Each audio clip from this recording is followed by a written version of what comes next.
আসসালামু আলাইকুম এভরিওয়ান। অবহেলিত সেনাবাহিনী গল্পের 6 নম্বর পার্ট। তো চলো বেশি কথা না কইয়া গল্প শুরু করা যাক। তিশার হাত থেকে যখন ফুলটা নিতে যাব ঠিক তখনই পেছন থেকে নিধি বলে উঠলো, বাহ, পার্কে প্রেম হচ্ছে। আগে বলতে প্রেম করার জন্য আমার বেড ছেড়ে দিতাম। ঘরে 3 দিনের বিয়ে করা স্ত্রী রেখে পার্কে প্রেম করা হচ্ছে। ছি, মানুষ চরিত্রহীন হলে এতটা হয় জানা ছিল না। আমি বললাম, নিধি কি বলছে এসব, তোমার মাথা খারাপ হয়ে গেছে? নিধি বলল, তুই চুপ কর, তুই কি ভাবছিস আমি কিছুই বুঝি না? তুই আমাকে রেখে এখানে প্রেম করতে আসছিস। তিশা বলল, নিধি দোস্ত, তুই আমাদের ভুল বুঝিস না, আমার আর ভাইয়ার মাঝে তেমন কোনো সম্পর্ক নেই। নিধি তিশার গালে ঠাস করে চর বসিয়ে দিয়ে বলল, বাহ, খুব অভিনয় হচ্ছে তাই না? আর তুই কি মনে করছিস আমি তোদের কথা শুনিনি ফোনে? আর তুই আমার বাসায় তো আসতে পারতি। সি, বান্ধবী হয়ে বান্ধবীর বরের সাথে নোংরামি। নিধি বলল, জান, তুমি আর এই অসভ্য মেয়ের সাথে দেখা করবে না, চলো যান। আর এই যে মিস তিশা, নেক্সট টাইম আমার হাজবেন্ডের সাথে যোগাযোগ করলে তোর বাবার কাছে বিচার দিব। তিশা নিধির কথা শুনে চোখের পানি মুছতে মুছতে চলে গেল। তিশা চলে যেতেই নিধি আমার হাতটা ছেড়ে দিয়ে মুচকে একটা হাসি দিল। আমি মনে মনে বললাম, মেয়ে মানুষের হাসি এত কুৎসিত হতে পারে তা আগে জানা ছিল না। নিধি বলল, এই কি হলো, এভাবে তাকিয়ে আছিস কেন? তুই কি মনে করছিস তোকে সত্যি সত্যি ভালোবাসি? কোনোদিনও না, তোর মতো ছোট লোককে আমি কোনোদিন ভালোবাসবো না। সেই দিনের চোরের প্রতিশোধ নিলাম। আমি বললাম, তিশা না তোমার বন্ধু, ওর সাথে এমন না করলেও হতো না?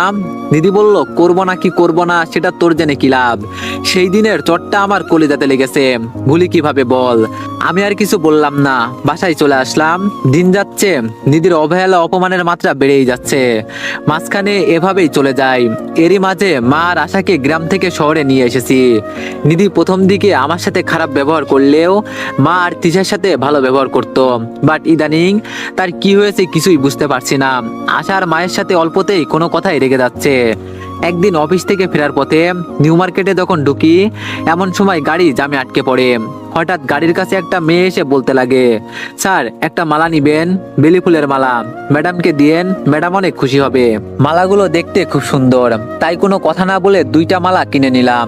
সাথে নিউ মার্কেট মোড় থেকে কালো রঙা এক পাতা টিপ। এইদিকে মুষলধারে বৃষ্টি নামলো।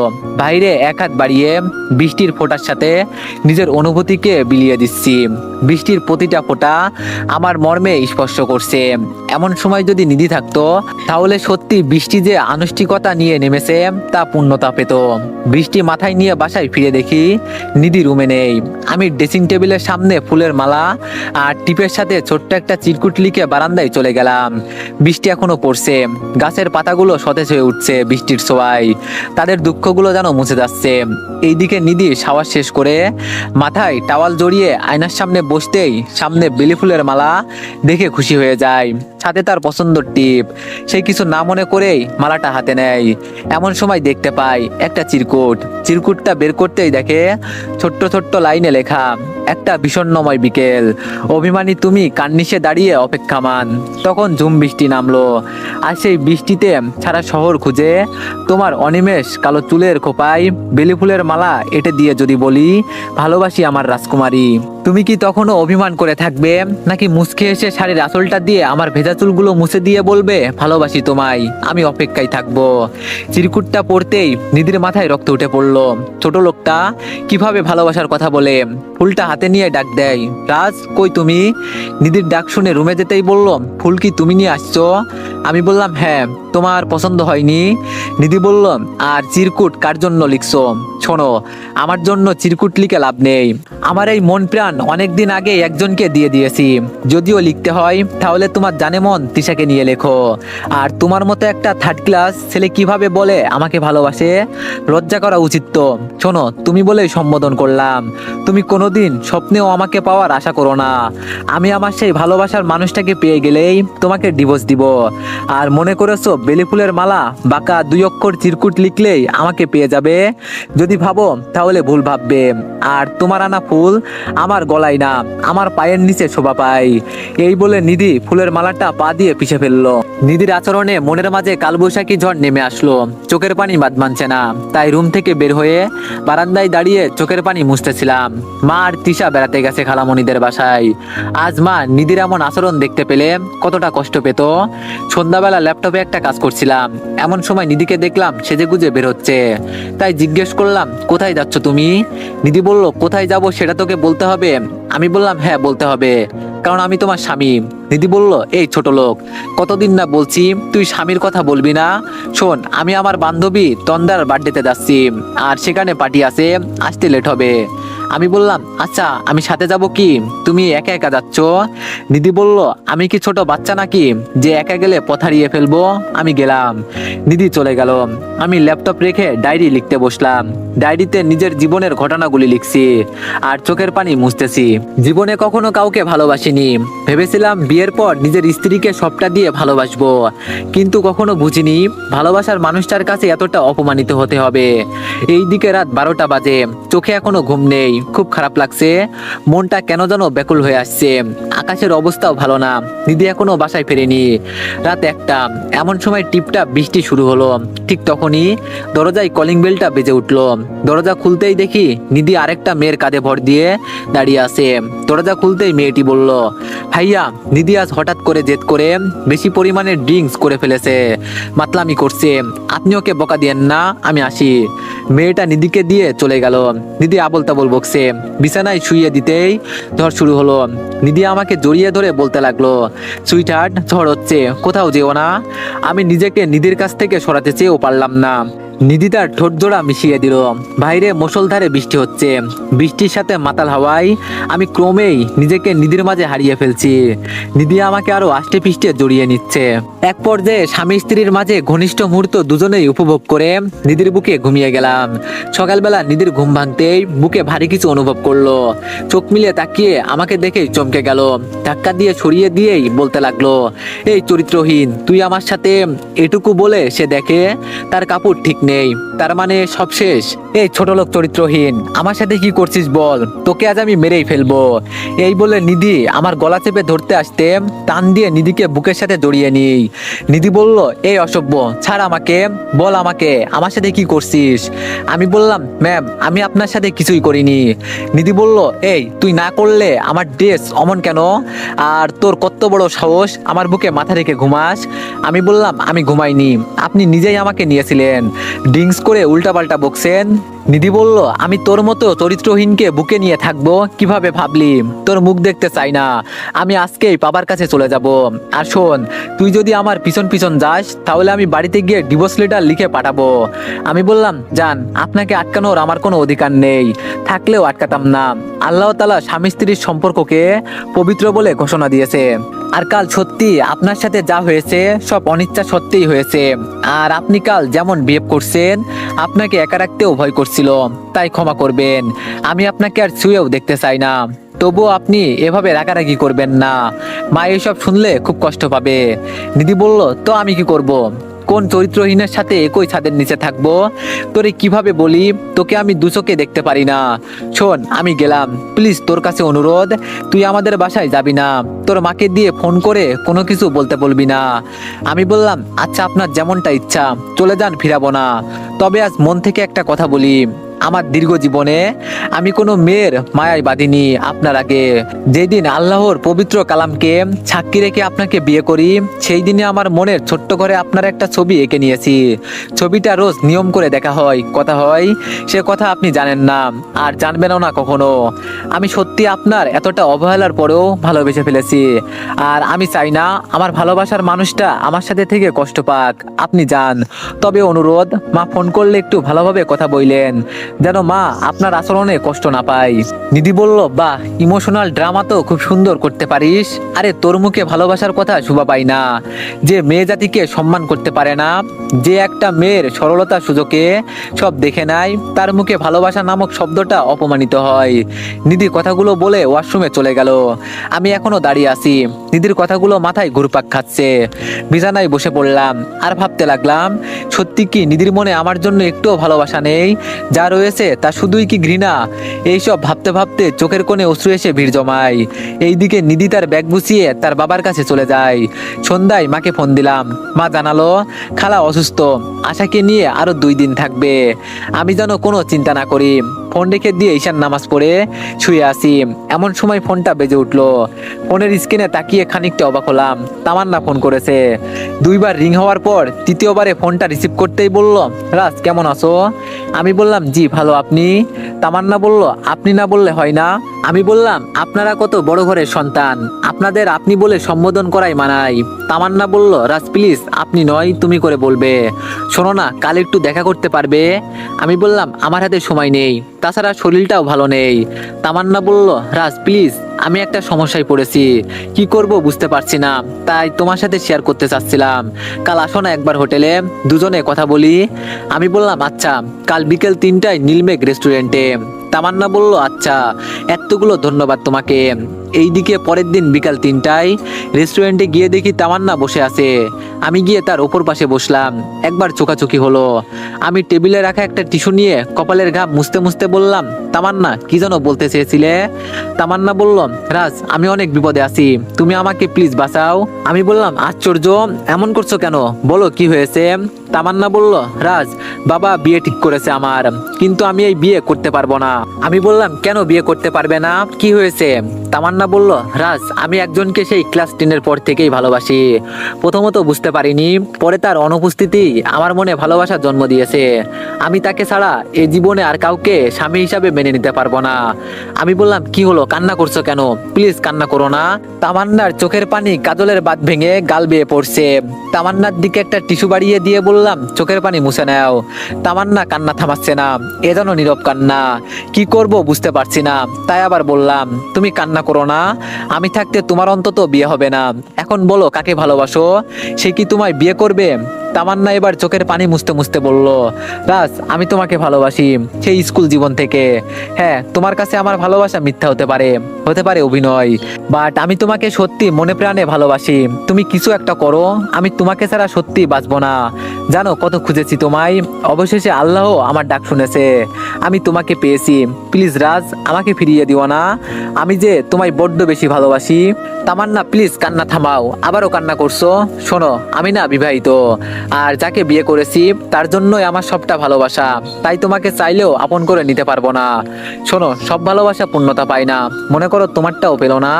তুমি সত্যি খুব সুন্দর লক্ষ্মী একটা মেয়ে, যে কোনো ছেলেই তোমাকে বউ হিসাবে চাইবে, ভেঙে পড়ো না। মা বাবা সন্তানের ভালোটাই চাই, তুমি বিয়েটা করে নাও। তামান্না বলল, রাজ প্লিজ স্টপ, আর শুনতে পারবো না। আমি কি করব তোমাকে ছাড়া, একটা মুহূর্ত ভাবতে পারছি না। আমাকে হয় তোমার করে নাও, নয়তো মেরে ফেলো। আমি বললাম, তামান্না এটা পাবলিক প্লেস, এখানে মানুষ খারাপ ভাববে, তুমি বাসায় যাও, রাতে কথা বলবো। তাছাড়া আমরা তো বন্ধু আছি, তোমার যে কোনো বিপদে বন্ধুর ন্যায় আমাকে পাবে, কিন্তু ভালোবাসা চেও না, সেটা অন্যজনকে লিখে দিয়েছি, যা কোচ্চিন কালো ফিরিয়ে নেওয়া সম্ভব না। তামান্না চোখের পানি মুছতে মুছতে রেস্টুরেন্ট থেকে বের হয়ে চলে গেল। মেয়েটার চলে যাওয়ার দিকে তাকিয়ে আসি, মনটা শ্রাবণের আকাশের মতো মুহূর্তে বিষণ্ণ হয়ে উঠলো। সন্ধ্যায় বাসায় ফিরলাম, বাসাটা একদম ফাঁকা, বাইরে থেকে খাবার নিয়ে আসিনি, তাই নিজেই একটা ডিম ভেজে খেয়ে নেওয়ার আগে ভাবলাম একটু নিধিকে ফোন দিই। যেই ভাবা সেই কাজ, নিধিকে ফোন দিতেই ওপাশ থেকে ফোনটা কেটে দিয়ে ব্যস্ত করে দিল। মুচকে হাসলাম, এ হাসি কষ্ট লোকাবার হাসি। এভাবে 2 দিন কেটে গেল। 2 দিন পর মা আর আশা আসলো। মা আসতে নিধির কথা জিজ্ঞেস করলো। আমি মুচকে এসে বললাম, মা নিধি তার বাবার কাছে গেছে, তার নাকি বাবার জন্য খারাপ লাগতেছিল সেজন্য। মা আর কিছু বলল না। এইদিকে মাসখানেক পর ডিউটি অবস্থায় ফোনটা বেজে উঠলো। ফোন রিসিভ করতেই নিধির বাবা বলল, রাজ বাবা তুমি একটু বাসায় এসো। আমি সন্ধ্যায় বাসায় গিয়ে দেখি মা আর আশা ওদের বাসায়। আমাকে দেখে আশা বলল, ভাইয়া মিষ্টি আনোনি? আশার কথা শুনে কিছুই বুঝলাম না। নিধির বাবা রুমে যেতেই বলল, আমি রুমে যেতেই মা নিধির রুম থেকে বাইরে এসে পড়লো। নিধি আমাকে দেখেই বলল, এত খুশি হওয়ার কারণ নেই, আমি কোনো চরিত্রহীনের সন্তান গর্বে রাখবো না। আমি বললাম, এইসব কি বলছো নিধি? নিধি বলল, কেন কিছুই জানো না? তোর পাপের ফসল আমার গর্বে। আমি বললাম, নিধি প্লিজ স্টপ, আমরা কোনো পাপ করিনি। নিধি বলল, পাপ করো আর যাই করো না কেন, আমি এই সন্তান নষ্ট করে ফেলবো। আমার মরে যেতে ইচ্ছে করছে। যেই মানুষটার নাম আমার কাছে অসহ্য লাগছে, সেই মানুষটার সন্তান আমার গর্ভে পাপের ফসল। আমি বললাম, নিধি চুপ করবে তুমি? আমরা দুজন স্বামী স্ত্রী, আর আমাদের মাঝে অবৈধ কোনো সম্পর্ক নেই, সমাজ স্বীকৃত পবিত্র একটি সম্পর্ক। হ্যাঁ আমি জানি তুমি আমাকে ঘৃণা করো, সারা জীবন ঘৃণা করো, তাতেও কোনো সমস্যা নেই, কিন্তু তোমার গর্ভে বেড়ে ওঠা নিষ্পাপ সন্তানটার উপর কলঙ্কের লেপন দিও না, তোমার প্রতি আমার অনুরোধ। নিধি বলল, এই তুই চুপ কর, কিসের বিয়ে? আমি কোনো বিয়ে মানি না, আর তুই আমাকে ডিভোর্স দিবি, তাও এই মাসের মাঝেই। আমি কতবার বলবো আমি একজনকে ভালোবাসি, আমার মন প্রাণ জুড়ে শুধু তারই বসবাস, তাকে ছাড়া এ মনের আসনে কাউকে বসাতে পারবো না। নিধির কথাগুলো আমার বুকে কাটার মতো লাগছে। চোখের পানি কোনো রকম ধরে রেখে বললাম, নিধি তুমি কাকে ভালোবাসো? আমাকে বলো, আমি তোমাদের দুজনকে এক করার জন্য যা করার তাই করব। নিধি বলল, সেটা তোর মতো চরিত্রহীনকে বলতে হবে না, যে আমার জীবনটাকে নরক বানিয়ে দিয়েছে। পারলে আমাকে ডিভোর্স দে, যদি এতই ভালোবাসিস। আমি বললাম, নিধি তুমি যদি অন্য কাউকে ভালোবাসো তাহলে আমাকে কেন বিয়ে করলে? আর তুমি কাউকে এতটা ভালোবাসো সেটা কি আমাকে বলতে পারতে না? জানো আমার মা তোমাকে কতটা ভালোবাসে, নিজের মেয়ের মতো মনে করে। নিধি বলল, এই ছোট লোক, ড্রামা অফ কর, আমাকে সামনের মাসের 25 তারিখের মাঝেই ডিভোর্স দিবি। আমি বললাম, নিধি তুমি প্রেগনেন্ট, এই অবস্থায় তোমাকে কিভাবে ডিভোর্স দিই? আর তোমাকে এখন ডিভোর্স দিলেও তুমি তোমার ভালোবাসার মানুষকে বিয়ে করতে পারবে না, প্রচলিত আইন বলো বা আমাদের ধর্ম বলো। তাই বলছি তুমি যা বলবে আমি তাই শুনবো, শুধু একটা বছর সময় দাও, তোমাকে বলতে হবে না, আমি নিজেই তোমাকে ডিভোর্স দিব, প্রমিস। দিদি বলল, 1 বছর? আশ্চর্য, তুই কিভাবে ভাবলি আমি তোর মতো এক চরিত্রহীনের সাথে 1 বছর থাকবো? আমি বেবি নষ্ট করে ফেলবো, তাহলেই তো সব সম্ভব। এমন সময় নিধির বাবা রুমে এসে বলল, কেন বাবা? আমি আজ অনেক খুশি, আমি নানু হব। এ বাড়িতে বহুদিন পর আজ খুশির আমেজ। সামনে শুক্রবার ছোটখাটো একটা অনুষ্ঠান করব, আর তুমি এই সময়টা আমার পাগলি মেয়েটার পাশে থেকো, ও বড্ড পাগলি, তোমার ওর পাশে থাকা জরুরি। আমি বললাম, জি বাবা। নিধির বাবা বলল, আচ্ছা মা তোরা কথা বল, আমি একটু বাইরে যাচ্ছি। আর হ্যাঁ রাজ, তুমি তোমার মাকে বইল না, দিদি খুশির খবরটা বললে তিনি অনেক খুশি হবেন। দিদির বাবা বলল, আচ্ছা মা ফোন করে বলিস কিন্তু। কথাগুলো বলে সিনা সাহেব বের হয়ে গেল। নিধির বাবা চলে যাওয়ার পরই আম্মুর ফোন রিসিভ করতেই বলল, বাবা রাজ, বৌমাকে কোন দিন বাসায় নিয়ে আসবি? নিধিকে ছাড়া বাসাটা একদম খালি খালি লাগছে। আমি কোনো কথা না বলে ফোনটা নিধির দিকে বাড়িয়ে দিলাম। নিধি ফোনটা হাতে নিয়ে সালাম দিতেই ওপাশ থেকে মা বলল, আমার মাটা কি অভিমান করেছে আমার উপর? 2 সপ্তাহ হয়ে যাচ্ছে তার সন্তানের কাছে আসছে না যে। নিধি বলল, না না, আমার শরীরটাও বেশি একটা ভালো না, ভাবছি কাল পরশুর মাঝে যাব।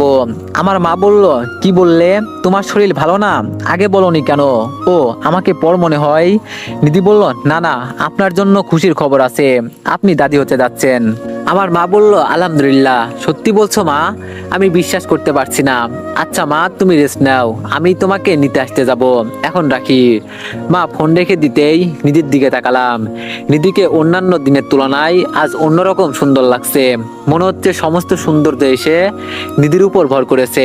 যতবার তাকে দেখছি ততবারই আমি তার প্রেমে পড়ে যাচ্ছি। জানি না তার মায়া ভরা আঁখিতে কি জাদু আছে। নিধি বলল, কি হলো, ওভাবে তাকিয়ে আছিস কেন? তোর মায়ের সাথে ভালো ব্যবহার করলাম বলেই ভেবে নিস না যে আমি তোর সাথে ঘর করব। আর শোন, আমার এক কথাই, আমি এই মাসেই ডিভোর্স চাই। আর যদি গর্ভের সন্তান কোনো প্রবলেম হয় তাহলে নষ্ট করে ফেলবো। এমনিতেও তোর মতো আরেকটা চরিত্রহীন জন্ম দেওয়ার ইচ্ছা নাই। নিধির কথায় মুচকি হাসলাম, কিছু বললাম না। রাতে বিছানায় শুয়ে শুয়ে ভাবছি, যে করেই হোক আমার সন্তানটাকে বাঁচাতেই হবে।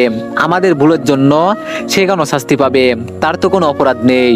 নিজের কাছে নিজেকেই ছোট লাগছে। সেই দিন কেন যে নিজের অজান্তেই অত বড় ভুল করলাম। এইদিকে নিধির চোখে ঘুম নেই। ফোনটা বের করে তার ভালোবাসার মানুষের আইডিতে যেতেই সে আবারও বিস্মিত হলো, সাথে রাগও হলো। কত মেয়ের পোস্টে কমেন্ট বক্সে কত কি বলেছে, হাজার হাজার কমেন্ট, অথচ মানুষটাকে কেউ কখনো দেখেনি, হয়নি কারোর সাথে কথা। নিধি কত ট্রাই করছে, কত সহস্র মেসেজ করেছে, কোনো রিপ্লাই নেই। মনে হয় কখনো মেসেজ বক্সেই ঢোকে না। গর্দবটা জানে না যে কেউ তাকে নিয়ে নিজের জীবনের চেয়েও বেশি ভালোবাসে, যার জন্য তার হৃদয় মাজারে অন্য কারো জায়গা দেয়নি। নিধি দেখলো তার প্রিয়তম আজও কবিতা লিখেছে, জানো মায়াবতী, এই অপেক্ষা আমার আজন্মকালের।